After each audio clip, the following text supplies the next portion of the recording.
बता दिए, प्रभु नहीं बताए कि प्रभु ये इन्हें बिलोकत अति अनुरागा, बरवस ब्रह्म सुखे मन त्यागा।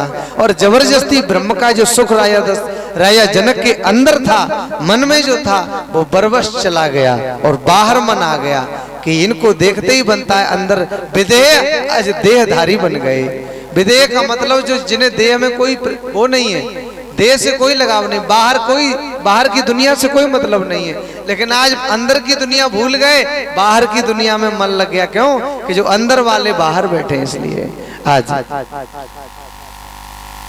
राजा दशरथ ने, वो राजा जनक जी ने इन्हें बड़ी उत्तम व्यवस्था दी है। और गुरु विश्वामित्र से सलाह मिलाई है। फिर राजा ने मुनि के चरणों में सिर झुकाया और उनकी प्रशंसा करते हुए नगर को चले गए। आज प्रभु श्री राम ऋषियों के साथ भोजन करने लगे और विश्राम करते हुए भाई लक्ष्मण के समेत बैठ गए। उस समय थोड़ा दिन बीता था और जैसे ही थोड़ा दिन बीता था वैसे ही आज मन में इच्छा हुई कि क्या चले मिथिला नगरी को देखाएं। मिथिला नगरी के देखने की इच्छा हुई तो उन्होंने आज गुरुजी से आज्ञा मांगी कि यदि गुरुजी आज्ञा दे दें तो हम मिथिला नगरी को देख आए, लेकिन अब कह नहीं पा रहे हैं। तो श्री लक्ष्मण जी ने भैया से कहा, श्री राम जी से कहा, प्रभु अगर मैं आज्ञा मांगूंगा तो गुरु आज्ञा नहीं देंगे, यदि आप आज्ञा मांगे तो गुरुजी दे सकते हैं, इसलिए एक काम करो, गुरुजी से आज्ञा ले लो तो जिससे नगर ही देख आवे। तो गुरुजी से आज्ञा पाई आज श्री राम जी ने और नगर देखने के लिए जाते हैं। गुरुजी ने कहा कि तुम नगर देखने जाना, तुम्हें सब लोग देखें लेकिन तुम किसी को नहीं देखना। आज ऐसा कहकर के गुरु विश्वामित्र को प्रणाम करके मुनिपद कमल वंदितो भ्राता, चले लोक लोचन सुखदाता।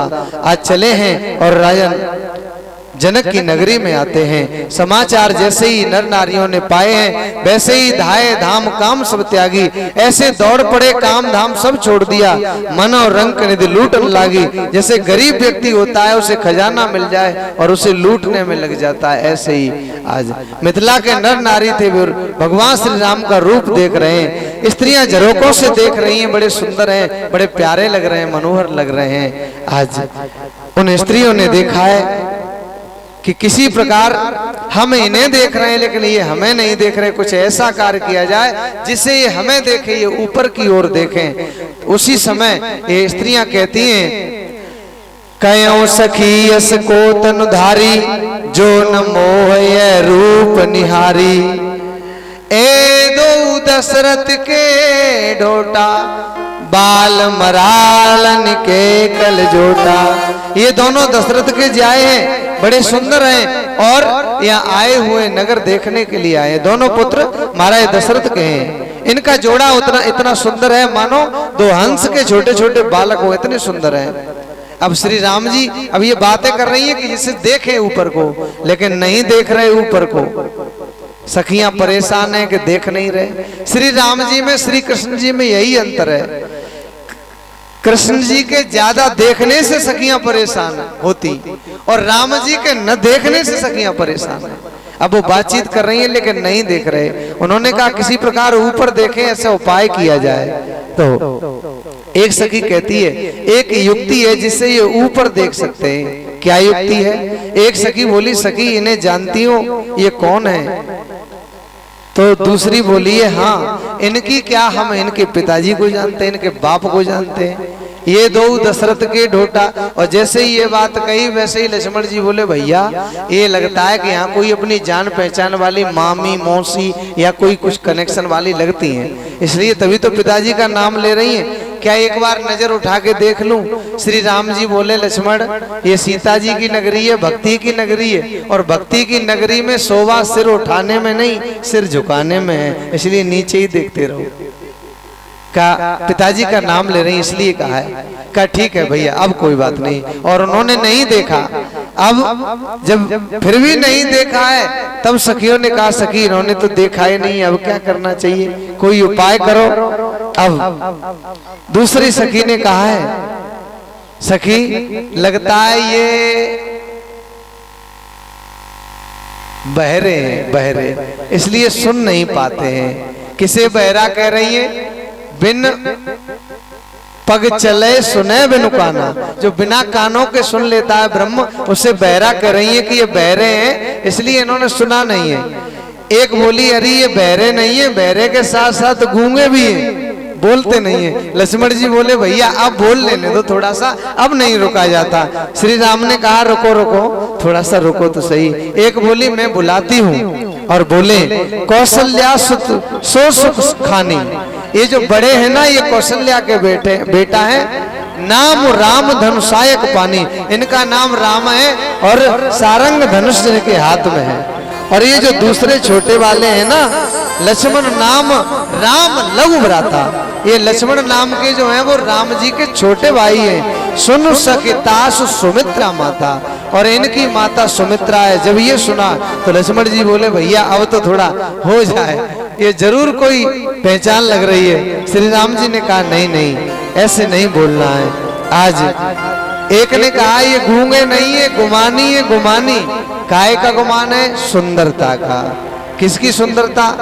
अरे एक सखी बोली काय की सुंदरता? हमारी सीता जी की परछाई है ना काली काली, ऐसी इनकी सुंदरता है काली काली। तो किसकी सुंदरता है? गुमान किस बात का है? आज जब ये कहा फिर भी नहीं बोले और आगे बढ़ गए। सखियां कह रही हैं हमारी सीता जी का जनक नंदिनी का विवाह इन्हीं के साथ हो जाए तो कितना आनंद आ जाएगा। इस नाते से ये यहाँ आते जाते रहेंगे और हम इनके दर्शन करते रहेंगे। इतने सुंदर हैं, मिथिला नगरी में चले जा रहे हैं, घूम रहे हैं, छोटे छोटे बच्चे इनका हाथ पकड़ करके ले जा रहे हैं। मित्रता कर ली सबने इनके साथ, भगवान के साथ में, और अपना घर दिखा रहे हैं। बालक ये मेरा घर है, ये मेरा घर है, यहाँ हमारी गाय बनती है, ऐसे करके। और इतने सुंदर हैं, सभी मोह गए इन्हें देख करके। श्री दशरथ राजकुमार नजर तोहे लग जाएगी, दशरथ राजकुमार नजर तोहे लग जाएगी, दशरथ राजकुमार नजर तोहे लग जाएगी।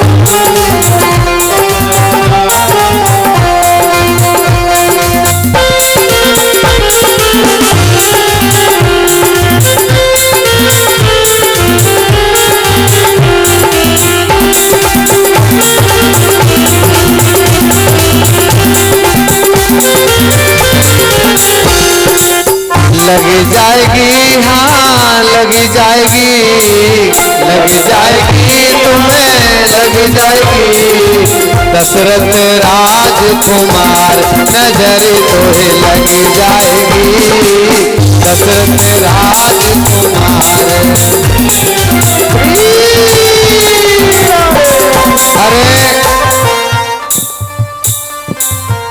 अरे ऐसा लग रहा है कुछ खो गया है। आप लोगों को अच्छा नहीं लग रहा क्या? तो ध्यान यहाँ नहीं है इसका मतलब। इसके दो ही कारण हो सकते हैं कि या तो कथा अच्छी नहीं लग रही या ध्यान यहाँ नहीं है। अब इनमें से बताओ कौन सा कारण है? कथा अच्छी नहीं लग रही क्या? अच्छी लग रही है तो फिर अब आपकी कमी है जो ध्यान नहीं है, इसलिए ध्यान दो और तालियों की सेवा करते हुए। दशरथ राजकुमार नजर तोहे लग जाएगी, दशरथ राजकुमार नजर तोहे लग जाएगी।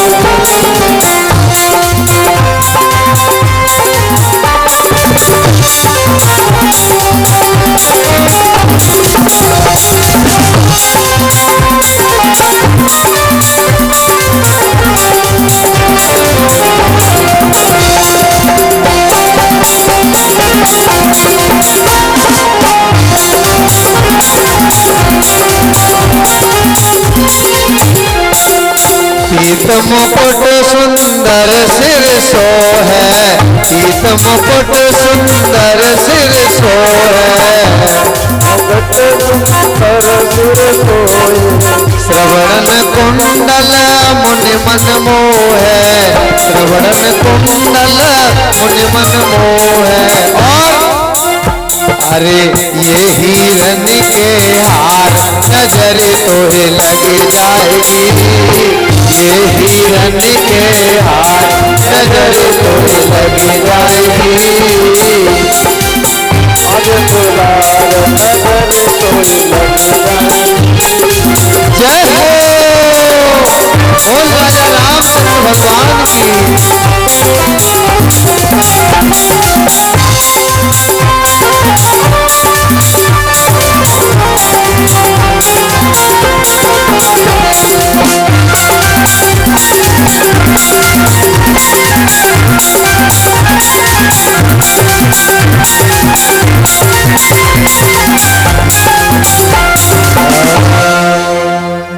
श्री दशरथ राजकुमार नजर तो है लग जाएगी। इतने सुंदर है भगवान, मिथिला नगरी में भ्रमण किया, लौट करके आ गए। आज गुरु जी के चरणों की सेवा करते हैं। रात्रि को विश्राम का समय आया, गुरुजी के चरणों की सेवा करने लगते हैं। लेकिन गुरुजी ने कहा बेटा सो जाओ, अब विश्राम करो। बार बार मुने आज्ञा दीनी, रघुबर जाए शयन तब कीनी। बार बार कहने पर आज सोने के लिए गए, लेकिन अब श्री राम जी लेट जाते हैं, लक्ष्मण जी चरण दबा रहे हैं। क्यों कि अब तो ये चरण थोड़े ही दिन के हैं, भाभी जी आ जाएंगी, फिर सेवा नहीं मिलेगी इनकी, इसलिए सेवा करने लगे। श्री राम जी कहते हैं लखन अब सो जाओ, भैया लक्ष्मण सो जाओ। बार बार जब कहा तब लक्ष्मण सोए, और सुबह जैसे ही हुआ तो सबसे पहले लक्ष्मण जी जागे, सबसे पहले, और उसके बाद में श्री राम जी जागे, श्री राम जी के बाद में तब गुरु जी जागे। और आज स्नान किया है, गुरुजी ने स्नान किया है, दोनों भाइयों ने स्नान किया है, और गुरुजी की आज्ञा पाकर के आज प्रसून लेने के लिए चले हैं, फूल लेने के लिए। ये फूल की अवस्था होती है, प्रसून किसे कहते हैं? फूल खिला हुआ होता है, फूल खिला हुआ होता है, और सुमन वो होता है जो चढ़ जाता है, तब उसे सुमन कहते हैं, चढ़ जाता है तब। और खिले हुए को पूरे को फूल कहते हैं, और जो खिला नहीं होता है, से बंद होता है, खिलने वाला होता है, उसे प्रसून कहते हैं। तो लैन प्रसून चले दो भाई, बिना खिले हुए अध खिले फूलों को लेने के लिए, और चले हैं बगीचे में। माली के पास जाते हैं, माली ने रोक दिया, नहीं बगिया में प्रवेश नहीं होगा। क्यों नहीं होगा भाई? का बिना आज्ञा के प्रवेश होता ही नहीं है। का तो कैसे प्रवेश होगा? का प्रवेश नहीं होगा। बगिया बिच जानन दयो, राम जी बिनती सुनो, दल फूल तोड़े हम में लयो, राम जी बिनती सुनो। का क्यों नहीं जाने दोगे बगिया के बीच में?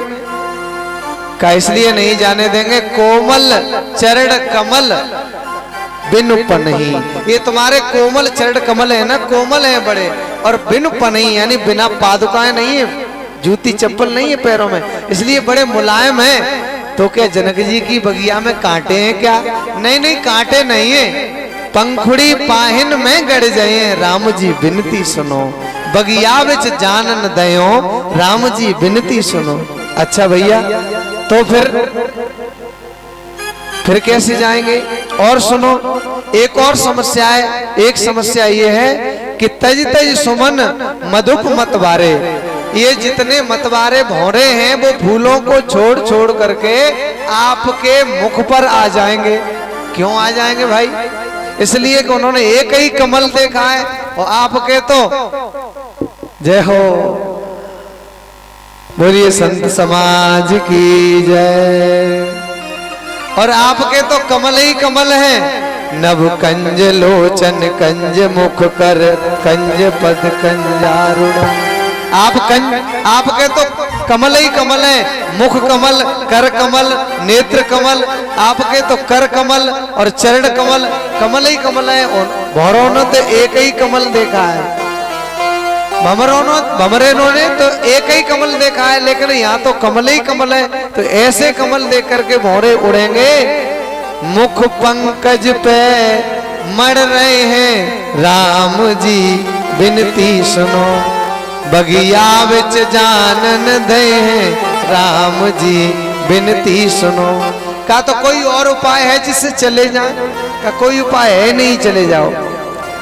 तो एक और समस्या है। कौन सी समस्या?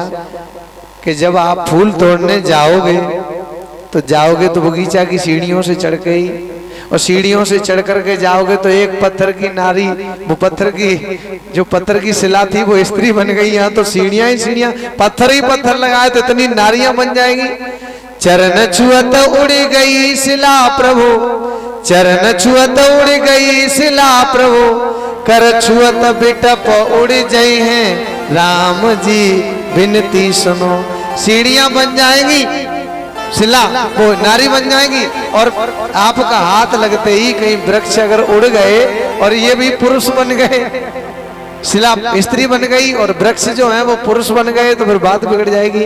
इसलिए बगीचा उजड़ जाएगा, इसलिए जा नहीं पाओगे।